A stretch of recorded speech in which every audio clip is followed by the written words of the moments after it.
Pero hoy este congreso se reviste de especial significado porque rendimos homenaje a una mujer excepcional, cuya trayectoria ha dejado una huella profunda en el derecho, desde la cátedra, la judicatura y el pensamiento jurídico. Ella ha impulsado transformaciones que trascienden fronteras y que ha inspirado a generaciones enteras de juristas en Iberoamérica y el mundo. Me refiero a la doctora María Emilia Casas, presidenta emérita del Tribunal Constitucional Español y primera mujer en alcanzar tan alta dignidad en el más alto tribunal español. Por ahí escuché unos aplausos y qué merecidos son.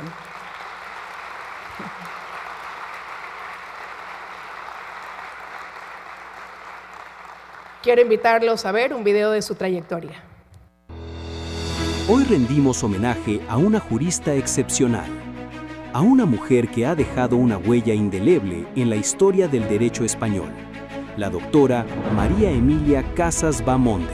Nos enseñaron a amar el trabajo, a amar la obtención de una profesión, a amar el valernos por nosotros mismos y el ser personas en la vida. Todo esto pues dejó en mí un pozo que me ha marcado toda la vida, que yo he intentado practicar siempre con los demás y que desde luego a mí me ha ayudado mucho, porque yo he llegado a lo que soy pues es gracias a esa familia y gracias a la que yo he construido, porque he tenido un apoyo continuo de mi marido y de mis hijos. Lo tuve de mis padres y de mis abuelos y no hubiera llegado yo a ser una pionera en nada si no hubiera contado con ese caldo familiar tan proclive para el desarrollo de una mujer. Primera mujer catedrática de Derecho del Trabajo y de la Seguridad Social en España y primera presidenta del Tribunal Constitucional, la doctora Casas ha sido pionera en abrir caminos donde antes solo había límites. Bajo su presidencia, el tribunal fortaleció los derechos fundamentales, la igualdad de género y la dignidad en el trabajo, marcando una época de modernización jurídica y compromiso social. Su voz, firme y lúcida, ha inspirado generaciones de juristas y su legado perdurará como símbolo de excelencia, integridad y justicia. Hoy le expresamos nuestra más profunda admiración y gratitud.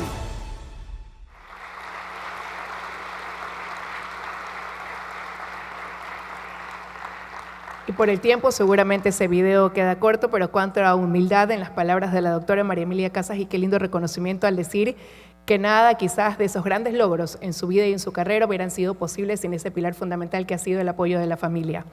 Quiero que nos acompañe. Vamos a proceder a realizar un reconocimiento. Harán la entrega del mismo los abogados Leonardo Gabriel Romero, Marcel Romero, Verónica Hernández y Álvaro Contreras.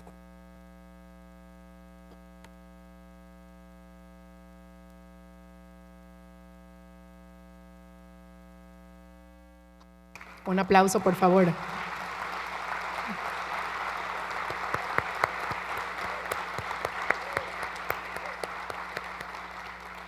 Quiero pedirle a la doctora Casas que nos acompañe en la salita junto al abogado Marcel Romero, porque estoy segura que todos queremos conocer un poco más de ella, así que le cedo la palabra, abogado Romero.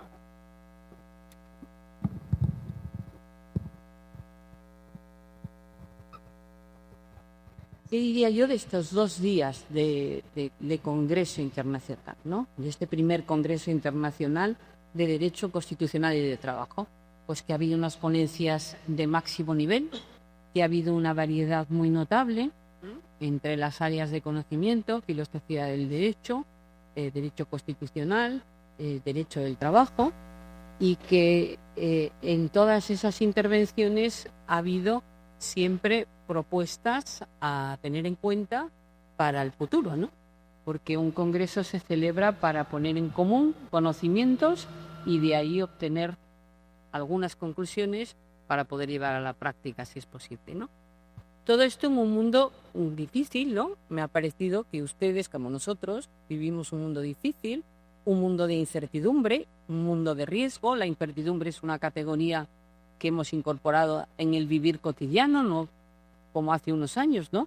Que el riesgo pues se veía a una cierta distancia. En este momento hemos incorporado el riesgo como modo de vida, y estamos en una situación de cambio radical, ¿no?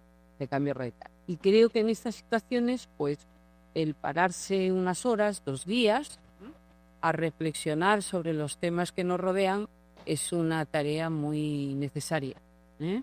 Muy necesaria para que... Es verdad que siempre sabe a poco. Los congresos siempre saben a poco y nos gustaría, pues, que como consecuencia de un debate pudiéramos haber establecido conclusiones, consensos que pudiéramos transmitir a los demás que no han participado con nosotros. Pero me parece que ha habido una riqueza de intervenciones suficiente como para que los que hemos participado, los que no somos ecuatorianos, sepamos o conozcamos la realidad constitucional y laboral de Ecuador, algo muy importante, y si nosotros, europeos, les hemos podido ayudar a ustedes, ¿no?, en la transmisión de la situación constitucional y la situación laboral, pues yo me daría por satisfecha, para establecer una síntesis entre Ecuador y España en los temas tratados en el. Pero yo me llevo, pues, el buen sabor de unas ponencias de gran altura y de un congreso abierto, libre, en la expresión, con discusión de temas absolutamente relevantes y con distintos puntos de vista, con una heterogeneidad de posiciones que señalan que los temas los podemos identificar, pero que las respuestas a los temas no son tan sencillas. Correctamente. No son tan... Correctamente. Doctora, una pregunta un poquito más personal. ¿Qué la motivó a usted para elegir la carrera de Derecho? ¿Cuáles fueron sus expectativas? ¿Qué fue lo que a usted le hizo decidirse por seguir el Derecho? Pues yo hice Derecho y hice Filología Clásica al mismo tiempo y era mucho más inclinada a Filología Clásica.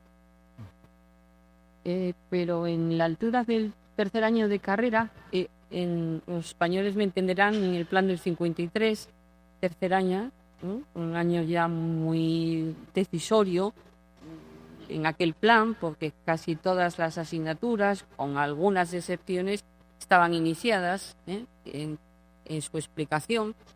Pues yo entendí el Derecho como un modo de resolver los problemas del mundo. Y me pareció que todo encajaba, que el Derecho servía para resolver problemas y que en mi mundo esa pieza, que es el Derecho, empezaba a encajar. Y me interesó mucho más que la Filología Clásica. En consecuencia, me adentré en el Derecho. Posteriormente, claro, la vida se tiene suerte, ¿no? Y yo tuve la suerte de encontrar a un maestro estupendo que me ofreció trabajar con él y luego de tener unos compañeros que están aquí también, laboralistas y no laboralistas, pero desde luego con el profesor Palomeque pues tengo una relación de hace muchísimo tiempo, ¿no? Pero con los demás profesores que están aquí, la profesora Guamán, el profesor Juan Vivero y profesores de otras áreas, la profesora León, el profesor Sendín, el profesor Plaza, pues ha sido una maravilla, ¿no? Compartir el modo de comprender la realidad y el modo de utilizar el derecho en la vida. Un instrumento para la vida. Un instrumento para la vida, sí. Un instrumento para la solución de conflictos. Ayer hablaba el profesor Palomeque del conflicto trabajo-capital, industrial, financiero, en este momento capital cognitivo, que es el más importante de las modalidades del capital, y otros conflictos de vida absolutamente decisivos de los que ha hablado la profesora Guamán. Para todo eso sirve el derecho. Correcto. Y una última pregunta, doctora, para incomodar. Usted es una mujer que ha derribado mitos. Bueno. Usted es una mujer que ha pasado barreras. En la memoria que le hemos hecho hace un momento en un video, usted ha sido la primera mujer o la primera catedrática en Derecho del Trabajo. Sí. Ha sido la primera magistrada de Derecho Constitucional del Tribunal Constitucional Español, su primera presidenta y ahora presidenta emérita. Y evidentemente, supongo yo, que no ha haber estado exenta de dificultades todo su camino hasta llegar a donde ha llegado, la excelencia. ¿Qué consejo usted puede darles a las mujeres de hoy a las abogadas, las juristas, quienes cogen la cátedra o la magistratura en estos tiempos, siendo reflejo su vida?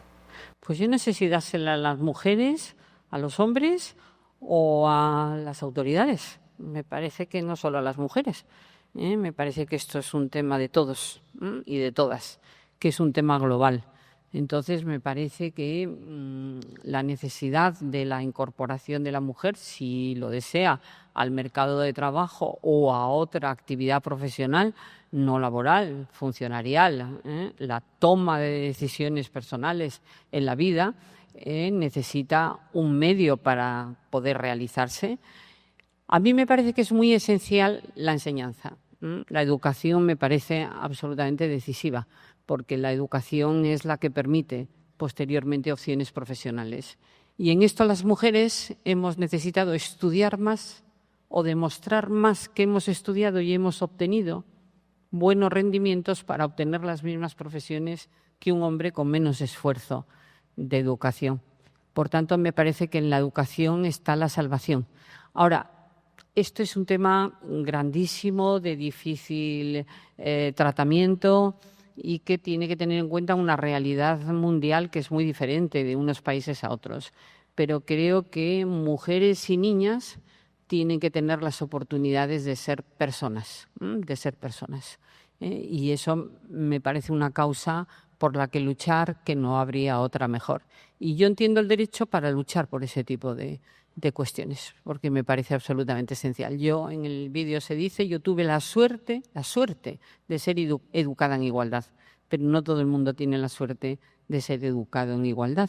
Depende de familias, depende de lugares geográficos, depende de muchas cosas. En consecuencia, la educación en igualdad y contra la violencia y la educación por la corresponsabilidad en tareas de cuidados en sociedades longevas hacia las que caminamos de manera imparable, me parece que son objetivos decisivos y que son objetivos del derecho. Correcto. Doctora, queremos agradecerle por su presencia aquí, por este corto espacio que nos ha concedido para hacerle estas preguntas. Y a continuación quiero presentar la ponencia magistral de la doctora, y paso a continuación ya la palabra. Ella va a disertar sobre el título Experiencia española como contribución para la construcción de los derechos constitucionales, de los nuevos derechos constitucionales y laborales. Doctora, el micrófono es suyo. Gracias. Buenas tardes de nuevo a todas y todos. Ya he hecho los agradecimientos, que los hago de corazón, absolutamente. Estoy muy agradecida a todas las personas que he citado y a las que no he podido citar, que están aquí, igualmente agradecida.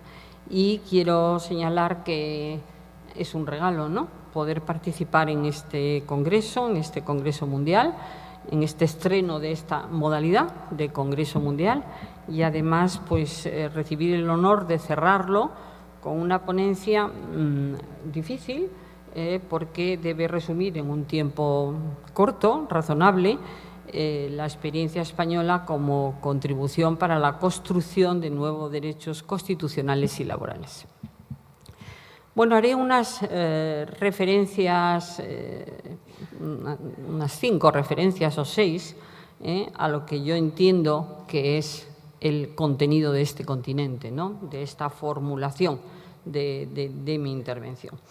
Para lo cual, pues, algo diré sobre la Constitución española del 78 y cómo esa Constitución ha de servir necesariamente en la situación política española para esa construcción de nuevos derechos constitucionales y laborales, entiendo que constitucionales. Evidentemente, la construcción de derechos laborales legales por la ley tiene otro plano de atención, otra consideración.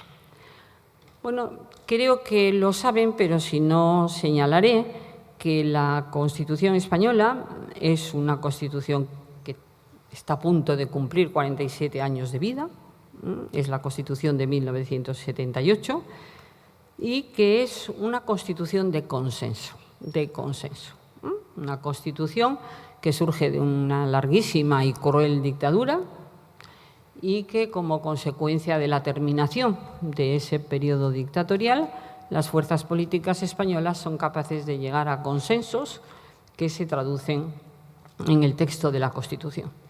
Y que sea una Constitución de consenso significa mucho, porque no solo significa que hubo un consenso que hoy no existe, sino que el consenso está presente en el texto constitucional, en los preceptos de la Constitución, y ese consenso está presente también en las pautas de interpretación del Tribunal Constitucional, que nunca ha sido inconsciente sobre el texto que tenía que interpretar y siempre ha sido sabedor que estaba interpretando una Constitución de consenso, al menos mientras yo lo presidí y mientras ejercí la jurisdicción constitucional con la voluntad de servicio a la redundancia, voluntad de la Constitución, según Gese, que es como hay que ejercer la jurisdicción constitucional. Bueno, esa Constitución relativamente moderna y de consenso se instala en el ámbito del constitucionalismo democrático de posguerra, del que se habló en la tarde de ayer. Es una Constitución que mira a la Constitución histórica, habló el profesor Palomeque de ella también, a la Constitución del 31 de la Segunda República Española, y mira fundamentalmente a la Ley Fundamental de Bonn, a la Constitución italiana, a la Constitución austriaca. Tiene el modelo constitucional europeo para organizar en el consenso su texto. Una Constitución es una tabla de derechos fundamentales. Ayer hablábamos de los límites del poder constituyente. Esto es muy importante, algo diré sobre los límites del poder constituyente. Es una tabla de derechos fundamentales y es una organización del Estado. Es una organización del Estado, de los poderes del Estado y de las instituciones del Estado. Derechos y organización del Estado es lo básico en una Constitución.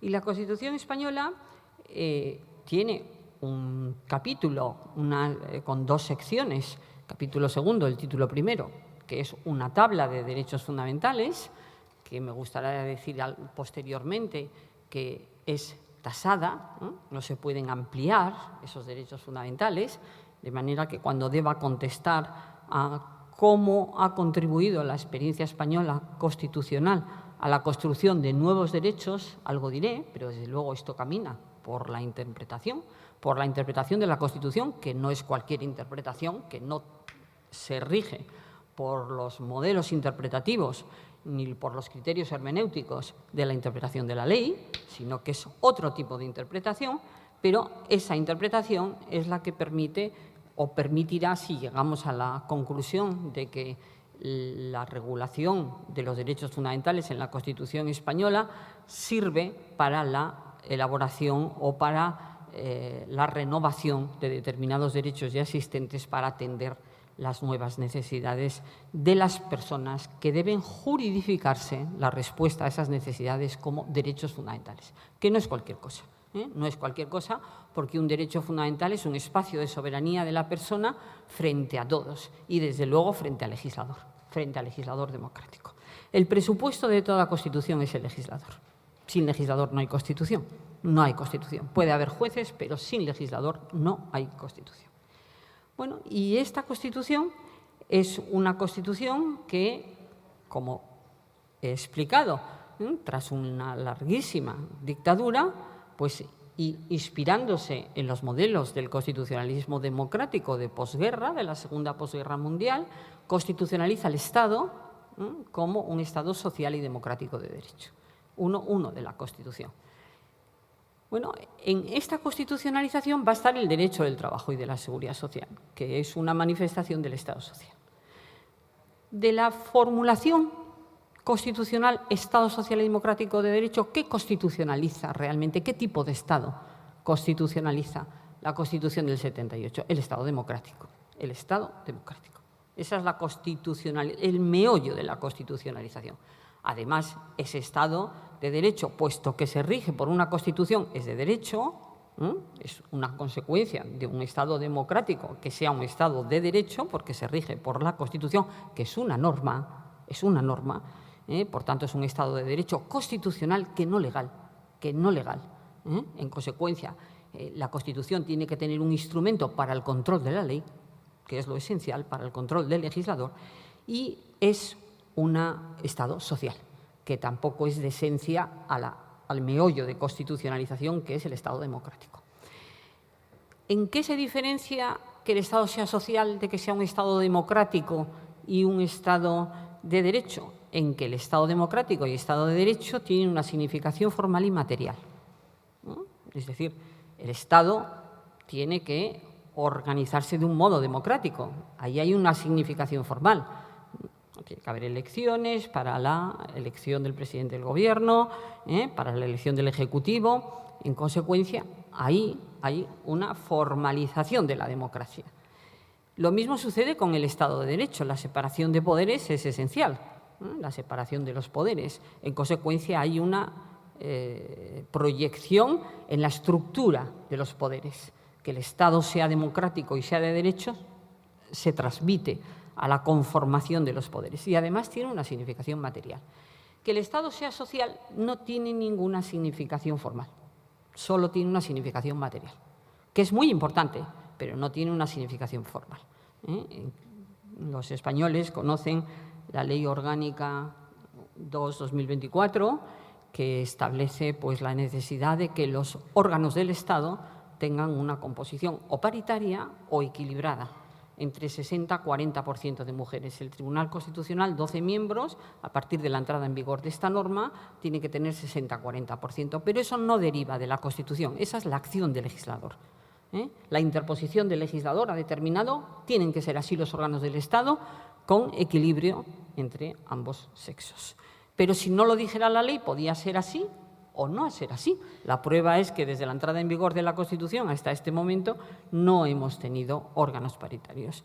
Cuando yo llegué al Tribunal Constitucional no había ninguna mujer. No había ninguna mujer. En este momento hay una composición paritaria y a partir de esta norma siempre habrá una composición paritaria hasta que la norma se derogue. Si la norma se deroga, podrá no haber una composición paritaria porque no hay una significación formal del Estado social en la Constitución. Hay una significación material. ¿Y qué es una significación material? Pues que el Estado social fundamentalmente tiene una finalidad, que es la reducción de las desigualdades, no otra.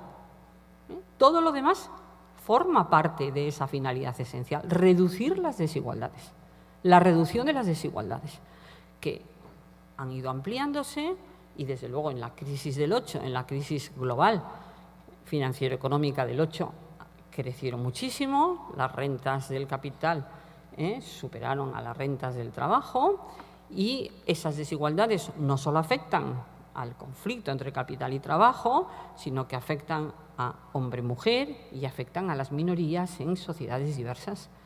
La función del Estado social es reducir la desigualdad y a partir de esa idea central pues hay instrumentos para la realización de esa finalidad. Y un instrumento muy importante es el derecho del trabajo y de la seguridad social, que se va a ocupar de la reducción de la desigualdad en el ámbito laboral entre empresarios y trabajadores, pero empresarios y trabajadores, personas jurídicas, personas físicas, y si son personas físicas, hombres, mujeres, personas con otras identidades de género, personas migrantes, personas con discapacidad, personas mayores, en sociedades longevas, es decir, el conjunto de la desigualdad, ¿no? El conjunto de la desigualdad. Algo más que lo que un economista soporta en un sistema económico eficiente. La economía no soporta una desigualdad ineficiente, sí soporta una desigualdad eficiente. El Estado social no soporta ni la eficiente ni la ineficiente, no soporta la desigualdad o no debe soportar la desigualdad. Por tanto, la función esencial es la reducción de las desigualdades, la reducción de las desigualdades. Tarea no sencilla y para la que tiene que tener distintos instrumentos que la Constitución le brinda y el legislador debe, desde luego, disponerse a realizarlo. Pero es una caracterización esencial que tiene, pues como les diré, puntos negros, ¿no? Puntos no se ha logrado en plenitud. Y ahí depende, claro, de los gobiernos, de las mayorías políticas, algo diré del principio mayoritario como principio democrático y pues unas políticas más igualitarias pues desarrollan mejor el Estado social que unas políticas que no atienden a la reducción de las desigualdades. Pero esa es la formulación que está tomada de la Ley Fundamental de Bonn y de tantas normas que en la situación de la Segunda Posguerra Mundial, para actuar contra el estado de cosas anterior, buscaron esta fórmula como salida de lo que no querían volver a repetir. Siendo así, la Constitución española es una Constitución rígida. Ayer se habló de constitucionalismo rígido. Es muy rígida, especialmente rígida. Eso significa que su reforma es una reforma que tiene que transcurrir a través de procedimientos dificultosos para ser reformada y que la Constitución regula la reforma. De manera que, y esta es una idea que me parece esencial que comprendan, la Constitución del 78 surge ex novo después de un periodo de dictadura. No hay posibilidad de enlazar con la Constitución del 31. No es una Constitución reformadora de la Constitución del 31, aunque haya tenido a la vista la Constitución del 31 los constituyentes para redactar el texto, pero no hay una continuidad en el camino, ¿no? Sino que hay una ruptura como consecuencia de un levantamiento antidemocrático contra la República. Entonces rompe la situación histórica. La Constitución del año 78 es una Constitución que ya regula una reforma para las próximas constituciones. No prevé en el horizonte una ruptura antidemocrática, sino que prevé una sucesión democrática de cambio constitucional. Y como prevé esa sucesión democrática de cambio constitucional, lo que prevé son reformas parciales. No prevé una reforma entera, sin perjuicio de que se pudiera reformar enteramente la Constitución, pero la Constitución se instala en una voluntad de reforma parcial. Esa reforma parcial puede ser mayor o menor, pero de reforma parcial. Y hay dos procedimientos para reformar la Constitución que están regulados en los artículos finales, el 168 y el 169. El procedimiento ordinario exige mayoría absoluta del Senado y mayoría absoluta del Congreso y 3/5 de la Cámara Alta, y posibilidad de referéndum si lo piden el 10% o más de los integrantes de cada Cámara, y mientras que el procedimiento agravado exige 2/3 de cada Cámara, disolución de las cámaras, elecciones, ratificación de la reforma por 2/3 de nuevo de cada Cámara y referéndum obligatorio. La Constitución española, he dicho, va a cumplir 47 años. 47 años. El Tribunal Constitucional, 45 años de jurisprudencia interpretativa de la Constitución. Ha sido reformada en 3 ocasiones. Y han sido reformas parciales por el procedimiento ordinario, no agravado. Se reformó el artículo 13.2 para reconocer el derecho de sufragio pasivo de los ciudadanos pertenecientes a la Unión Europea no españoles en elecciones municipales. Se reformó en el año 92, he dicho, el 135 en 2011 para incorporar el principio de estabilidad presupuestaria y límites al déficit público en plena repetición de la crisis financiero-económica desatada inicialmente en el año 8. Y en 2024, recientemente, se reformó el artículo 49 para reconocer a las personas con discapacidad derechos de inclusión y autonomía frente al tratamiento anterior, que les llamaba disminuidos, sino personas con discapacidad, y además de ello, pues,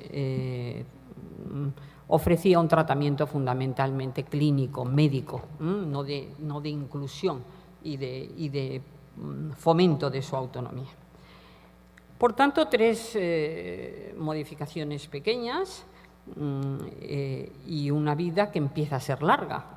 La Constitución ha superado esa juventud, es un texto maduro, ¿no? Está ya en la cincuentena prácticamente.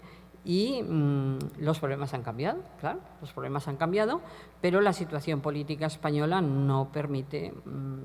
no permite la reforma de la Constitución por el momento.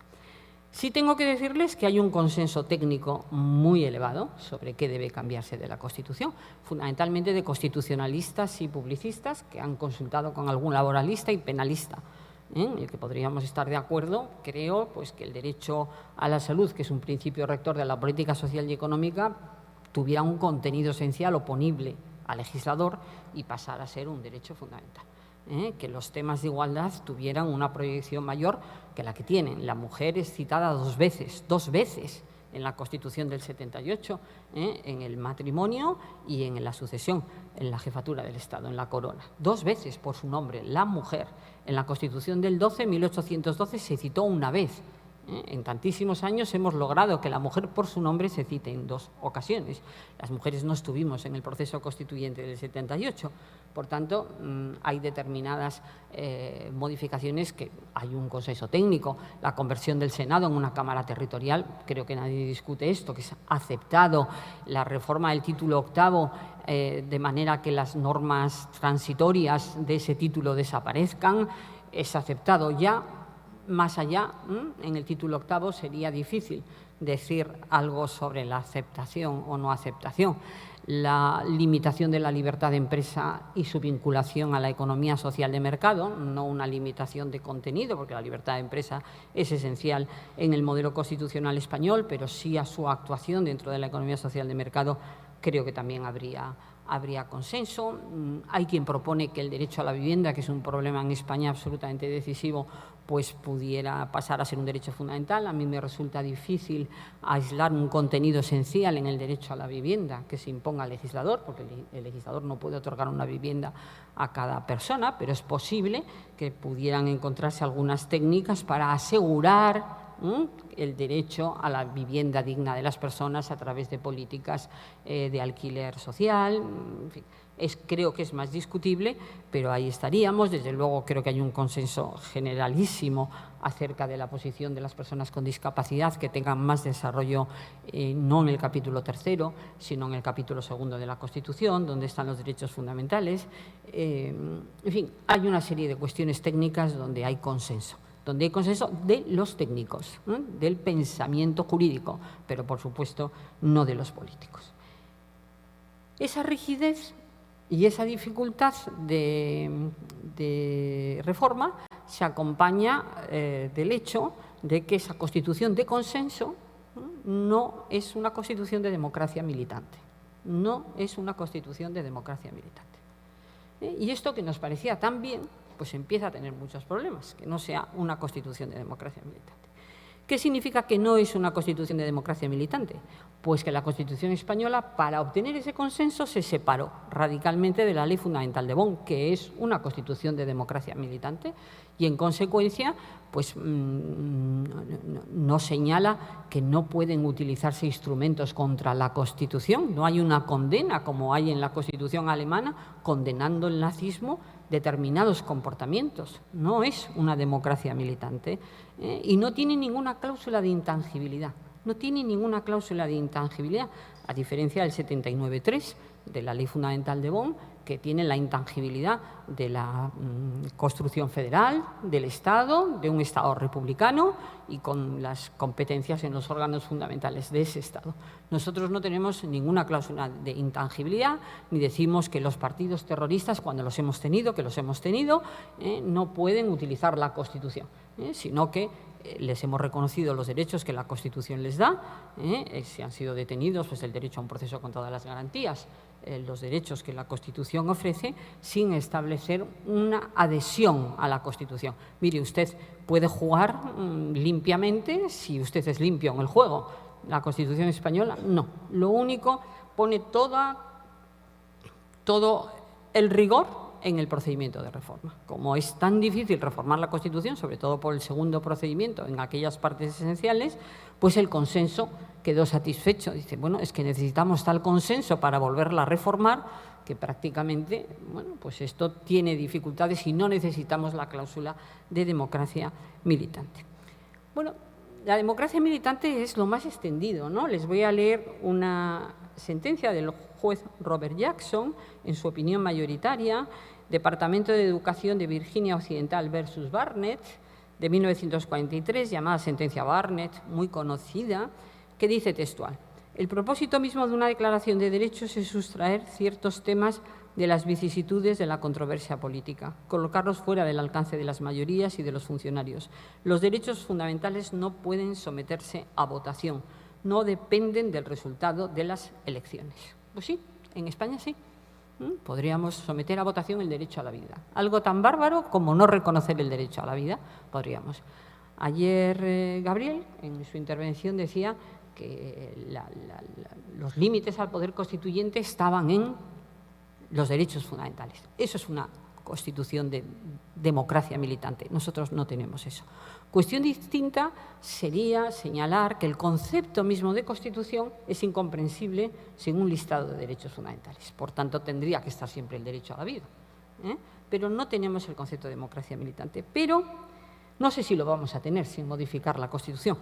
Y esto es lo que me parece interesante transmitirles.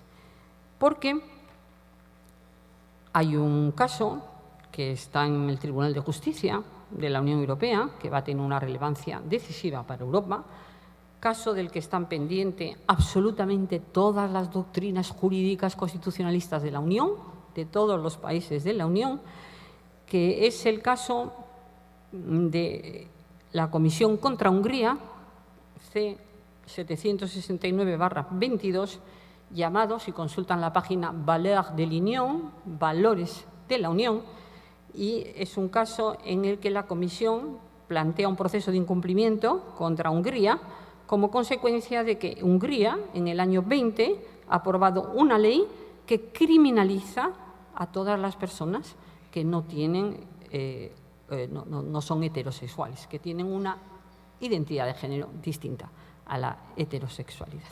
Sobre todo si actúan en contextos educativos y en contextos con menores.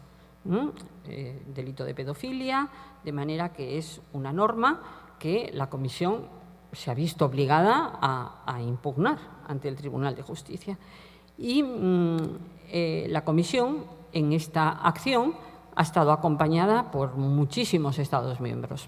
Es un caso tan relevante, que el 19 de diciembre del pasado año, de 2024, la vista oral fue televisada en toda Europa, de la importancia de este caso, ¿no? Y esto tiene una técnica que voy a tratar de explicar muy brevemente, que es el artículo 2 del Tratado de la Unión Europea. Saben ustedes que la Unión Europea se regula por tratados y luego tiene una Carta de Derechos Fundamentales de la Unión Europea, ¿no? La Carta de Derechos Fundamentales de la Unión Europea, en vigor desde 2009, podríamos señalar que es lo más parecido a una Constitución, porque hay un listado de derechos fundamentales. Pero hay preceptos en el Tratado de la Unión que toda la doctrina, sin excepción, dice que tienen valor constitucional, y entre ellos está el artículo 2 del Tratado de la Unión Europea.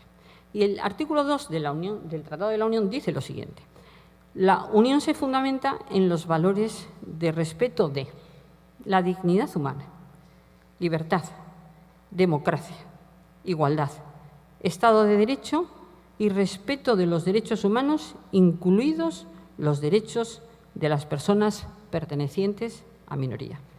Reitero, para que lo sigan correctamente, la Unión se fundamenta en estos valores. Pero a continuación, punto, dice, estos valores son comunes a los Estados miembros en una sociedad caracterizada por el pluralismo, la no discriminación, la tolerancia, la justicia, la solidaridad y la igualdad entre mujeres y hombres. Por tanto, la observancia de los valores, no quiero volver a la polémica de ayer sobre los valores, qué valor jurídico tienen estos valores. La Constitución usa valores, la Constitución española usa principios y usa normas, nunca confunde esas categorías, pero estos valores, esta impugnación tiene la singularidad de que la Comisión aduce la Carta de Derechos Fundamentales, no otras normas de los tratados y muchísimo derecho derivado, multitud de directivas, pero tiene un fundamento sexto último de su reclamación, de su demanda de incumplimiento donde se cita este artículo 2. Y dice que Hungría, con esa ley que ha aprobado, está incumpliendo la democracia, la igualdad y el respeto de los derechos humanos, incluidos los derechos de las personas pertenecientes a minorías. Claro, ¿qué va a decir? Pues no sabemos qué va a decir. Parece que la sentencia se delibera en diciembre y que tendremos fallo en enero y febrero. Si esa sentencia dijera que Hungría ha vulnerado la democracia, que ha vulnerado la igualdad, creo que es más sencillo acotar el término igualdad que acotar el término democracia, y que ha vulnerado el respeto de los derechos humanos, incluidos los derechos de las personas pertenecientes a minorías, creo que es más sencillo. Me parece a mí que si fuera por ahí, si dijera que el 2 es justiciable, que es un precepto justiciable, y que además ese 2 tiene capacidad de controlar las legislaciones de los Estados miembros, no podríamos seguir diciendo que la Constitución española es una Constitución que no es de democracia militante, sino que tendríamos que asumir estos valores dentro de la Constitución española. De manera que ninguna reforma podría hacer tabla rasa en el pasado y tendría que someterse a estos valores. Bueno, el TJUE viene trabajando con el artículo 2 hace tiempo. En las sentencias gemelas sobre la condicionalidad, Hungría y Polonia contra Parlamento Europeo y contra Comisión Europea, ya se pronunció sobre el artículo 2 y dijo que era un precepto no político, que es lo que pretendían estos dos estados, sino que era un precepto jurídico con capacidad de obligar absoluta y que en consecuencia la condicionalidad del reparto del presupuesto hasta 2027 tendría que someterse a que fuera un Estado de Derecho como consecuencia de la designación de jueces y en concreto del Tribunal Constitucional por ambos estados. Pero no lo hizo en solitario, sobre el artículo 2 en solitario, y además lo hizo sobre el valor Estado de Derecho, que es un valor formal, como decía antes. Por eso me interesaba señalar la diferencia entre una significación formal y una significación material. Ahora aquí hay un valor material, la democracia, la igualdad de los derechos de las personas, los derechos fundamentales de las personas, incluidos los derechos de las minorías. Son valores materiales, no es un valor formal como el Estado de Derecho. Bueno, la doctrina está absolutamente dividida. Señala que esto será un paso en el vacío si la sentencia, que las conclusiones de la abogada general señalan que el 2 puede aplicarse en solitario, no solo es justiciable, sino que es justiciable en solitario, que impone obligaciones de resultado a los Estados, que los Estados no solo tienen que cumplir estos valores para entrar en el club, en la Unión Europea, sino que los tienen que cumplir para continuar en el club y, en consecuencia, bueno, pues esto va a ofrecer pues una categoría distinta de nuestra Constitución. Dejará de ser una Constitución que no es de democracia militante si la llenamos de estos valores a través del derecho de la Unión. Y segundo, lo que me parece muy decisivo es que el constitucionalismo europeo puede evolucionar de un constitucionalismo de normas a un constitucionalismo de valores. Y, de verdad, yo he ejercido la jurisdicción constitucional. Decidir por valores es una cuestión muy compleja, muy complicada. Muy complicado. Decidir la arbitrariedad del legislador sin otro precepto de la Constitución. Solo el legislador es arbitrario. ¿Pero por qué es arbitrario? ¿Qué vulnera más esta ley? ¿Qué vulnera? ¿Qué vulnera? ¿El 24? ¿Qué otro precepto? No, solo la arbitrariedad del legislador. ¿Cómo le digo al legislador democrático? Fuera, ¿no? Fuera del juego. Es que, claro, la objeción contramayoritaria contra una justicia constitucional es muy fácil de efectuar cuando esa justicia constitucional controla por valores y no controla por normas cerradas. Es que es muy fácil que la objeción contramayoritaria que siempre ha existido contra los tribunales constitucionales pues sea más fuerte que lo que es hasta el momento y provoque una cierta deslegitimación del juicio de constitucionalidad. Bueno, me parece de todas maneras absolutamente decisivo, y yo quería contestar ayer a lo que se dijo aquí porque esto me ha surgido como consecuencia de la interesante mesa de ayer tarde acerca de los límites al poder constituyente. Nosotros tenemos límites formales, el procedimiento que les he explicado, pero el poder constituyente podría hacer lo que quisiera, pero depende de lo que diga esta sentencia de la Comisión contra Hungría. A lo mejor también tenemos límites materiales y no podemos decidir lo que quiera. Aquí hay una reflexión última que me gustaría trasladarles, ¿no? Que al final esto es una vía de defensa de la democracia liberal, de la democracia de toda la vida, frente a las llamadas por Zacarías democracias iliberales. Bueno, pues es que Europa, que en el año 2025 se ha dado cuenta de su soledad geopolítica absoluta, pues también se ha dado cuenta de que en el club pues es distinto el este y el oeste, y es distinto el norte y el sur. Es distinto el norte y el sur. Pero sobre todo ahora es distinto el este y el oeste. Porque la guerra contra Ucrania la vivimos de manera distinta en el sur, en el oeste, que en el este. Pues quizás esto es al final poner la defensa de la democracia en el Tribunal de Justicia, cuyos miembros son elegidos por los Estados. Es decir, con una legitimidad democrática que podemos analizar. Yo no dudo, pero podemos analizar.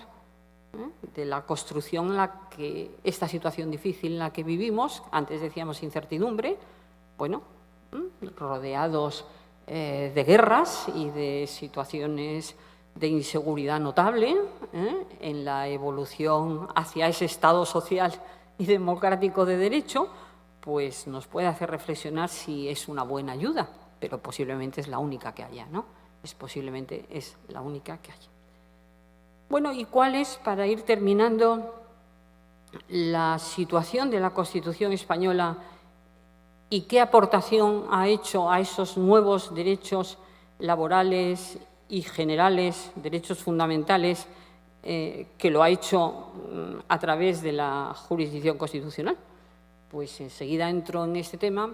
Primero, no les he señalado que los estados que apoyan a la Comisión en la justiciabilidad del TUE, del artículo 2 del Tratado de la Unión, son Bélgica, Dinamarca, Alemania, Finlandia, Grecia, España, Estonia, Francia, Luxemburgo, Malta, Países Bajos, Austria, Portugal, Eslovenia, Finlandia, Suecia. Entonces digo, bueno, que si ven ustedes ahí, hay poco ¿no? En el apoyo a la Comisión. El Parlamento Europeo también ha sido muy activo, porque generalmente no participa si no es el incumplimiento, no va contra él. Hungría pues ha opuesto el derecho a la identidad constitucional, que es el valladar frente a la primacía del derecho de la Unión. Solo nos quedan las constituciones de los Estados. Y la abogada general le ha dicho, mire usted, usted está dentro de la Unión y tiene que observar el artículo 2 y su Constitución nacional, su soberanía nacional. Pero esto no puede ser contrario a su Constitución nacional. Su Constitución nacional tiene que coincidir con esto que hay aquí, con este artículo 2. Bueno, un tema me parece de un calado impresionante.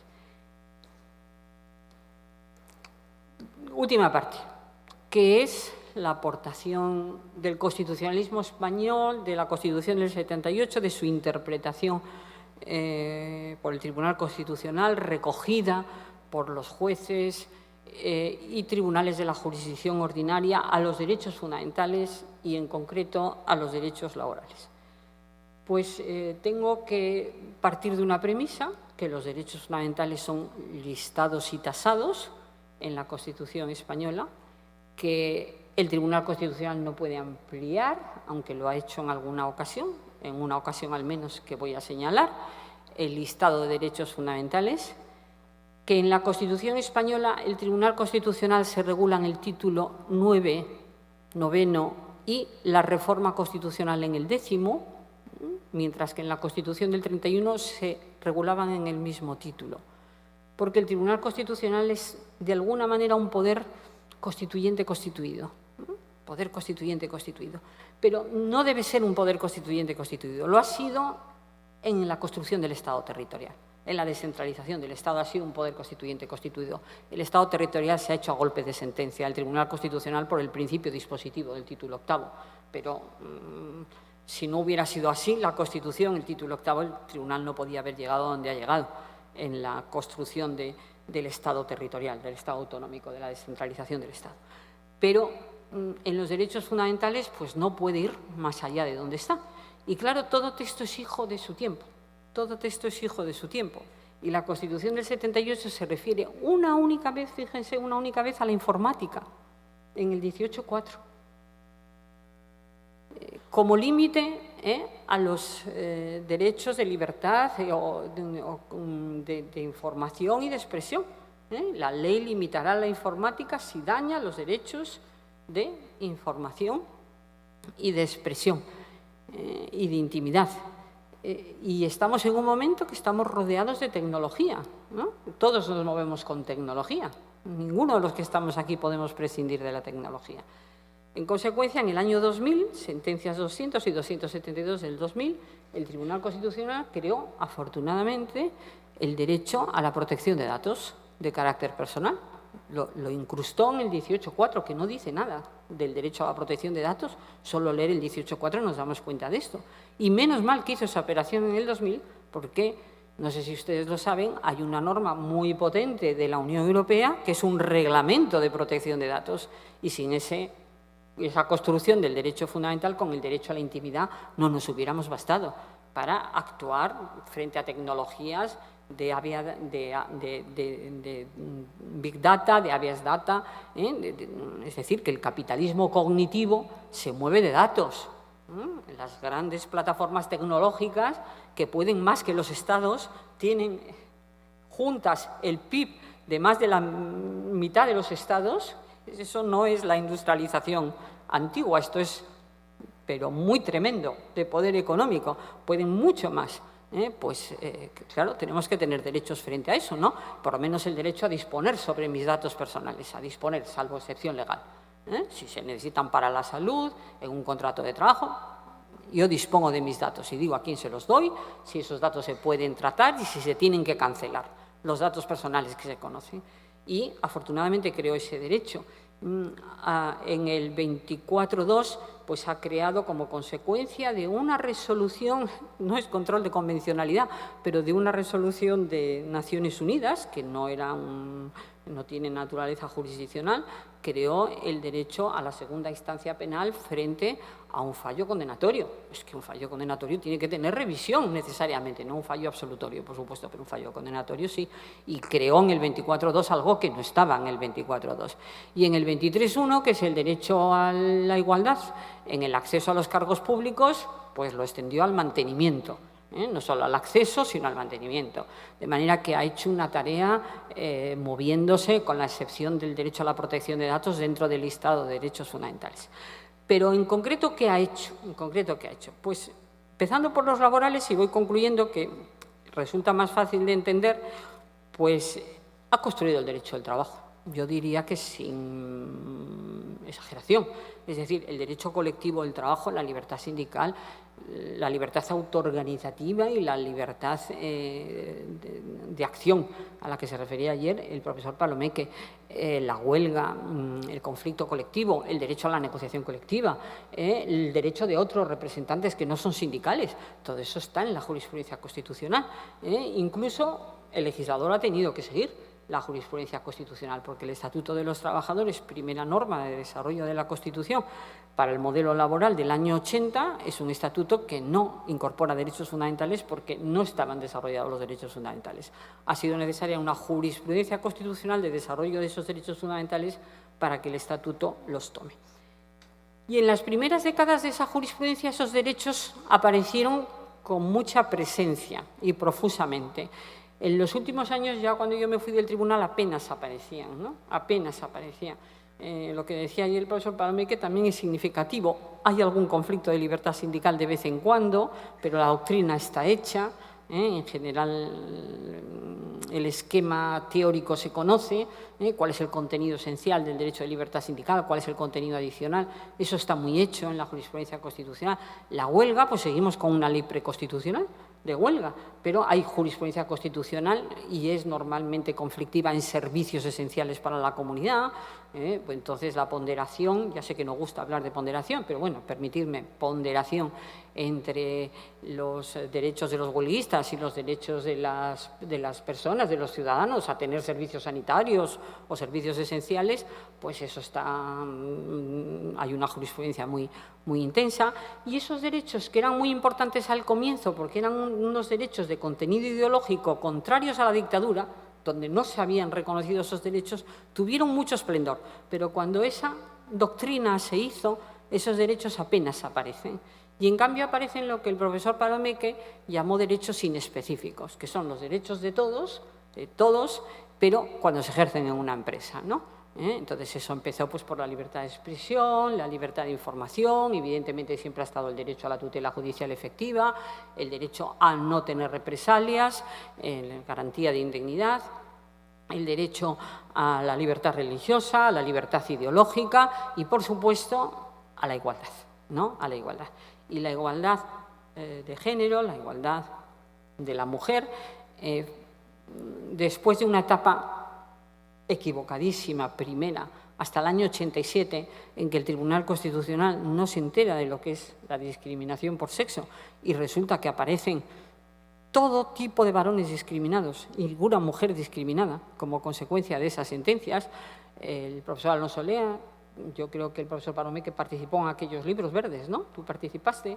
Pues el profesor Alonso Lea decía varón discriminado 28 y había 28 sentencias donde varones estaban discriminados y ninguna mujer discriminada, ¿no? Hasta que en el 87, sentencia de Luis López Guerra, con sensatez, dijo, no, hombre, la discriminación es por sexo femenino. En este momento es por sexo femenino. Si las cosas cambian, podrá ser por sexo masculino, pero por el momento esta discriminación es por sexo femenino. Y eso ha recorrido la jurisprudencia constitucional de norte a sur y de este a oeste. Y ha sido el embarazo, y ha sido pues, el periodo de prueba y la libre rescisión en periodo de prueba también con motivo de embarazo de cargas familiares, ha sido la condición de mujer después de escaso tiempo, de prestación de trabajo, ha sido retribuciones inferiores. Bueno, la profesora Guamán refería la brecha de género, la brecha pensionística, que es más preocupante que la brecha de género, ¿no? Y el tribunal fue centrando una jurisprudencia más correcta y yo tuve la suerte inmensa, eso es una experiencia vital que es una suerte inmensa, de haber sido ponente de la primera sentencia de conciliación, la 3/2007, y ahí le di una dimensión constitucional al cuidado, a la conciliación.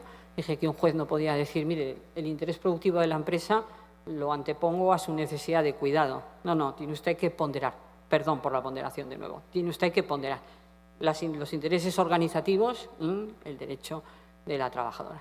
Y tuve la suerte también de declarar la constitucionalidad de la Ley de Protección contra la Violencia de Género, contra el feminicidio, el infanticidio, que me parece que era una ley muy correcta, que además para nada era una ley de discriminación positiva, una categoría que a veces no se entiende correctamente, sino que era una ley de igualdad, sin más, que utilizaba el sexo para diferenciar y daba un tratamiento penológico distinto teniendo en cuenta la frecuencia de violencia del hombre sobre la mujer en relaciones de pareja que de la mujer sobre el hombre. Por tanto, hacía un tratamiento penológico que, en mi modo de ver y de quienes me acompañaron en la opinión, se ajustaba absolutamente a la Constitución. Y también tuve la suerte de convalidar la constitucionalidad de la Ley 3/2007, orgánica para la igualdad efectiva de mujeres y hombres, que por primera vez estableció la composición equilibrada en las candidaturas electorales de partidos políticos y de coaliciones electorales 60-40, de manera que ningún sexo puede superar el 60 ni estar por debajo del 40.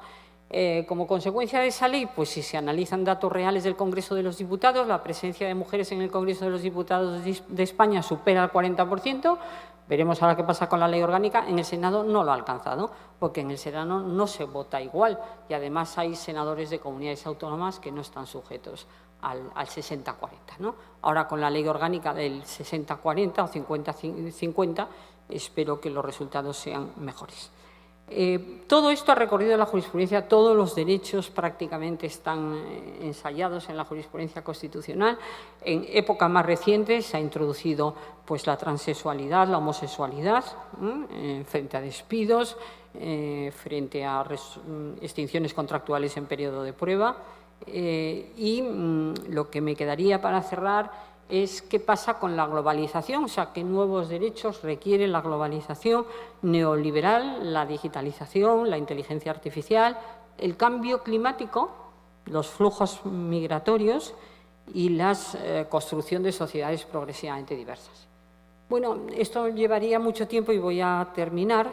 La Constitución, en el artículo 14, dice los españoles son iguales ante la ley. Bueno, esto es como si no lo dijera.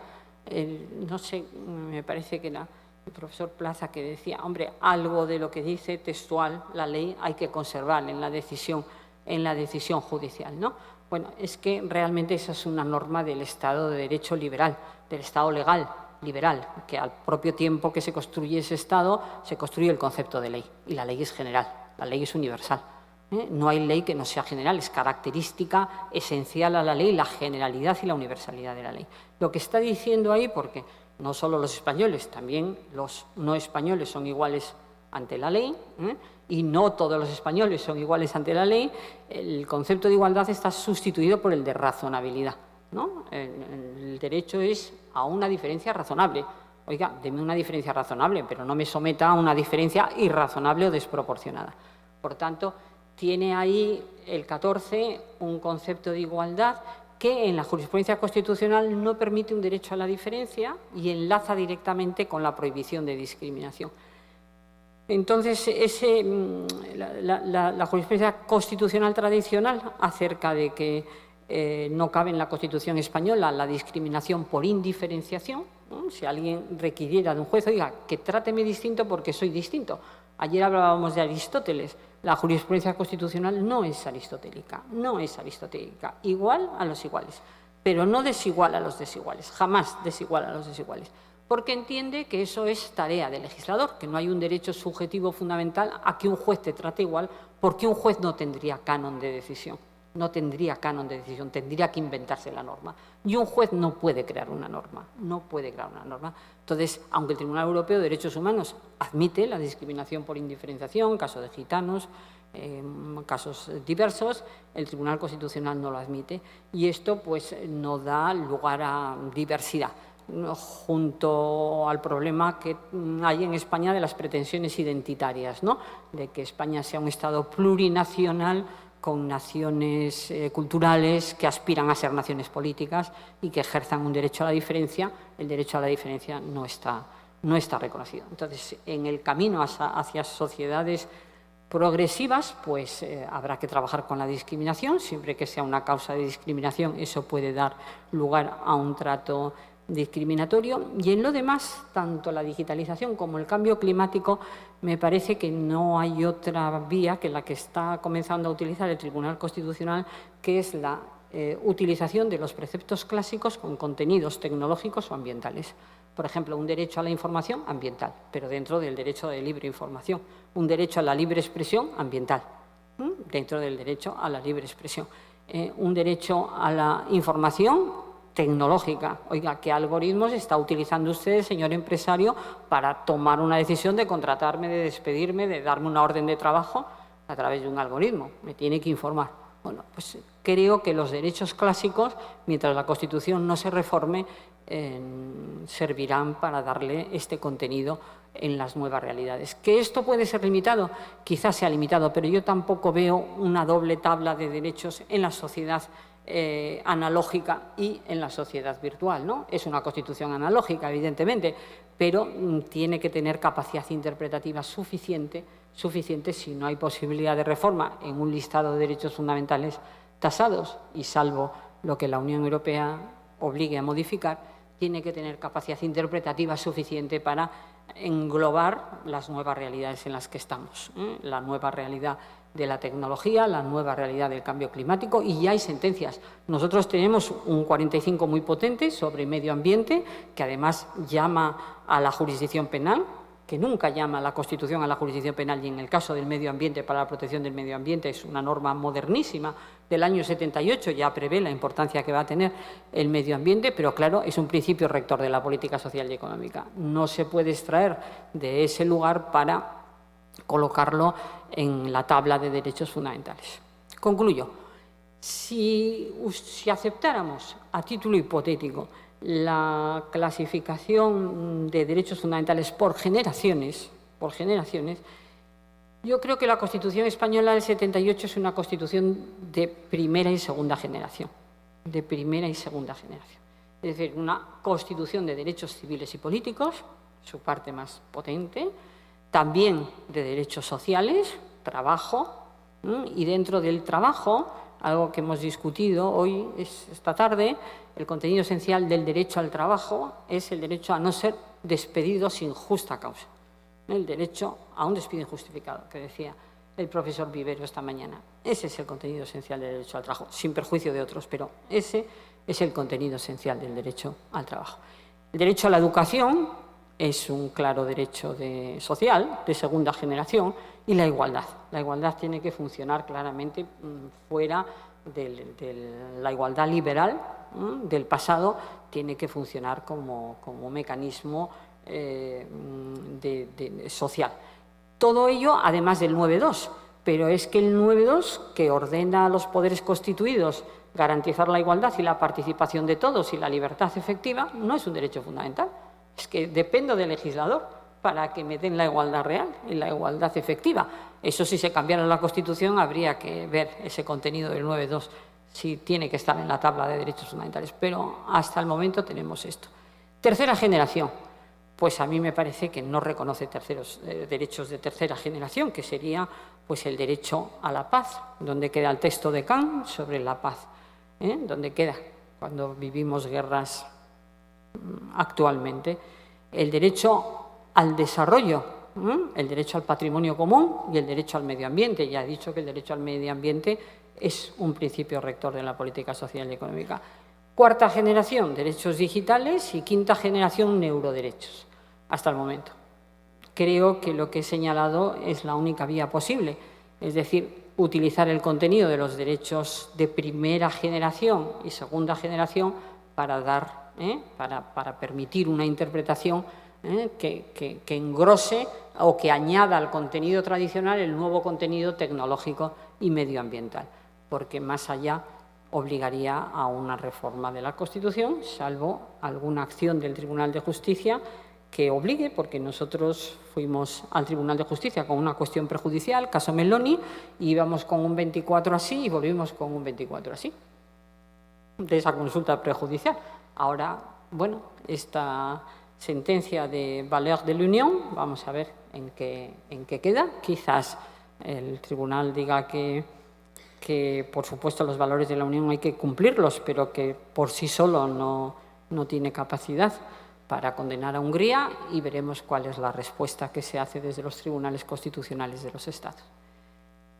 En consecuencia, el poder constituyente en España es ilimitado si se canaliza a través de las técnicas de reforma constitucional, salvo la aportación de los valores de la Unión que se integren en el contenido de la Constitución española, y salvo que entendamos que no hay Constitución si no hay derechos fundamentales, y que, en consecuencia, toda Constitución tiene que tener esos derechos fundamentales, y que el poder constituyente no puede prescindir de los derechos fundamentales. Muchas gracias.